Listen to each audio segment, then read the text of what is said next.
What's up YouTube? ProTech here, back with another StarCraft 2 video for you today. Today I have a Protoss Zerg versus Terran. And one thing to note is that this player is top 50 GM and this player is top 50 GM. Without further ado, let's get into the match.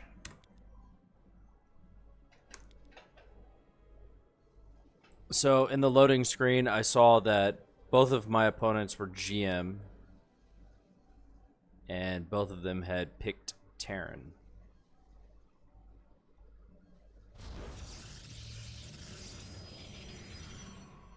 So when you play against two Terran, from the Protoss perspective, walling isn't necessary. Although it isn't necessarily bad, because oftentimes Terran players will do things like quick Hellion opens to try and snipe workers.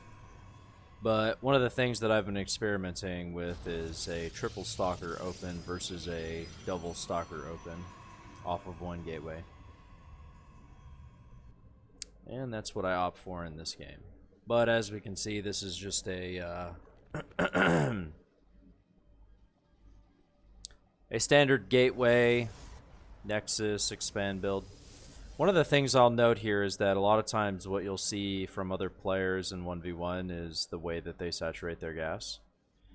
What I have found in 2v2 is that simply saturating your gas in its entirety is actually more efficient, and it keeps you a little more safe.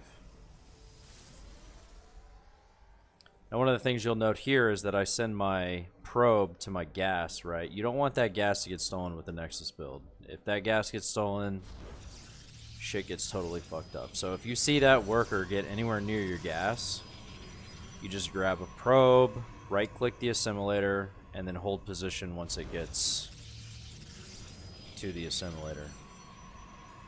And then this way they can't just straight up steal your gas for free.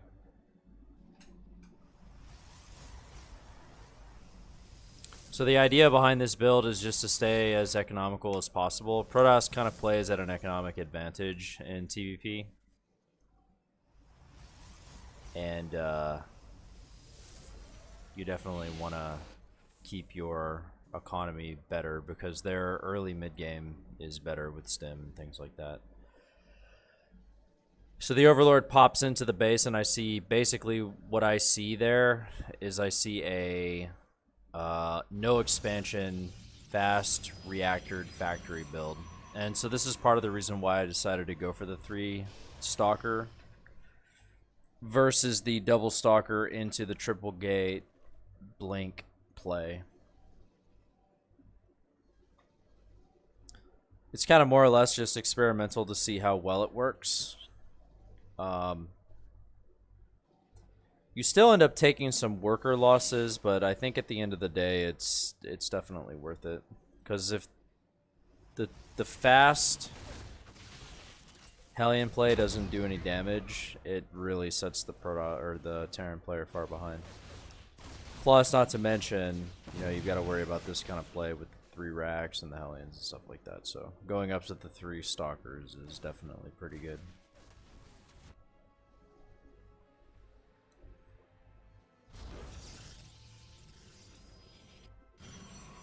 So once I'm able to afford double gates, I drop down the double gates. It's really hard to be in position for everything. Like, you have to worry about the Hellions being at the front, but then you also have to worry about the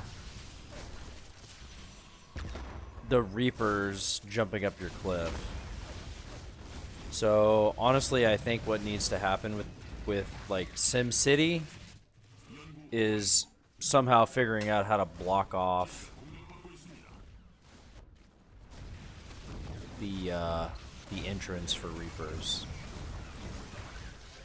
But anyway, so you can see that they're committing pretty hard to me, and this is right, because based off of the builds, they absolutely have to do damage, so them taking losses here is not that big of a deal. But it doesn't really matter, because the Terran player went for, the left side Terran player went for the fast Hellion, so his expansion's really delayed. So from here, what I'm thinking is all I got to do is just get my saturation back up as quickly as possible. The issue that you run into when you lose workers like this is that basically from this point forward throughout the course of the game, the onus is on your teammate to actually secure the victory. If your teammate does not have the capability of securing the victory after you've taken that many losses, you're kind of just fucked. So basically what they accomplished there was they kind of set me back into the Stone Age with my, inability to get up AoE, but at the cost of doing 0 damage to Zerg. So if the game is of equal skill, excuse me, this game is basically over because they did no damage to Zerg. And then, so I know this going into the later stages of the game. So basically the only thing that I can do is spam Blink Stalkers and just kind of play as tactfully with them as I possibly can. And that's going to be the game plan for me going forward.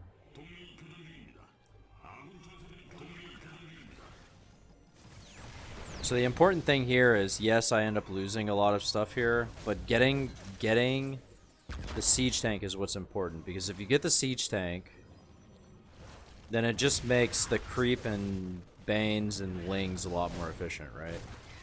So that's what I'm thinking here. Like, yeah, there's not really much I can do against this army, but when the Ling Bane composition gets to a reasonable spot, there's no real way they're going to be able to kill us.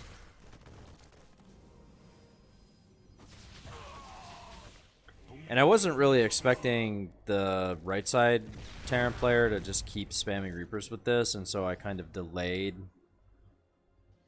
my additional gateways, which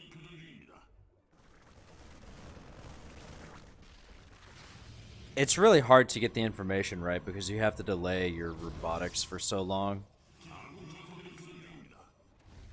But as you can see in this game, I'm taking like all of the economical damage, right? But the thing that we're gaining here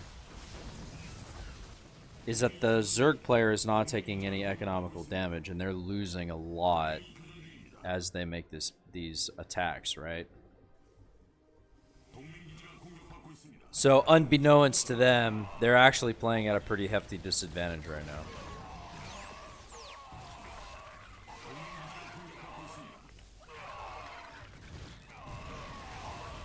So as you can see, once the Ling Bane count actually gets up there a little bit, there's not really much they can do. And then from this point forward, their third bases are going to be too far delayed. And even if they are up, they're going to have a really hard time defending it. So I know this.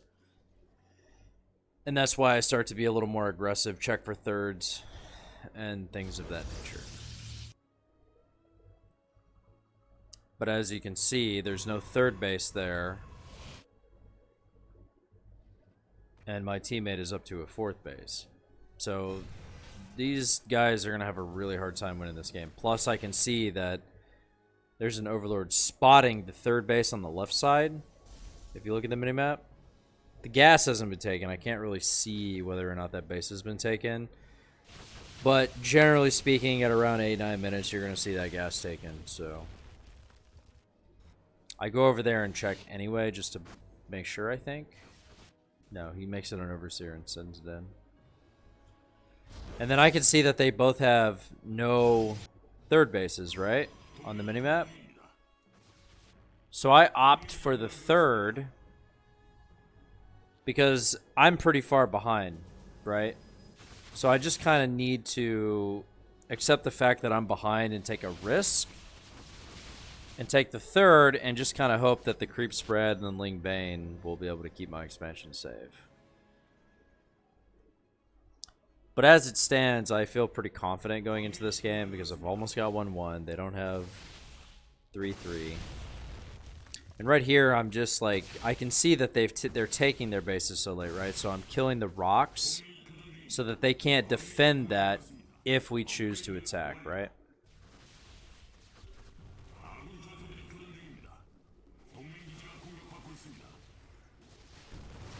So as you can see, he doesn't have any medevacs. Blink Stalkers are pretty good against no medevac bio here. And then as I'm killing the third, I get double dropped on. And this is when shit starts to get a little crazy. So I see this drop go off of my base, and I either have to recall or I have to take out the third. If I take out the third, that just puts my teammate even further ahead, at the cost of me, once again, losing all of my economy. But this is the right way to play. Basically, if you just look at the minimap, you can see the advantage that your teammate has gained throughout the course of the game, and you just kind of have to accept your losses. But by this time, I have figured out that this teammate is good enough to win the game by itself, so I'm okay with this. And that's why, instead of recalling instantly, I decided to take out the right side Terran's third base.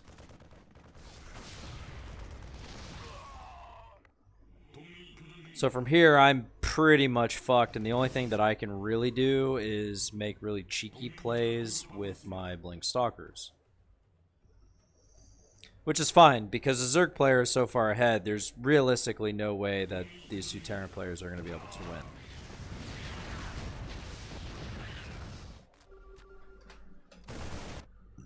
I mean, I'm literally taking all of the damage the whole game, right? But while I am taking all of the damage, I'm also making the right choices with my army.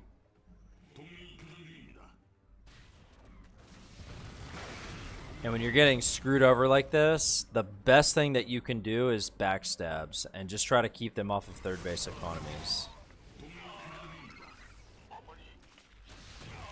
Because if your teammate's good enough and you do this, you're gonna win 90% of the time.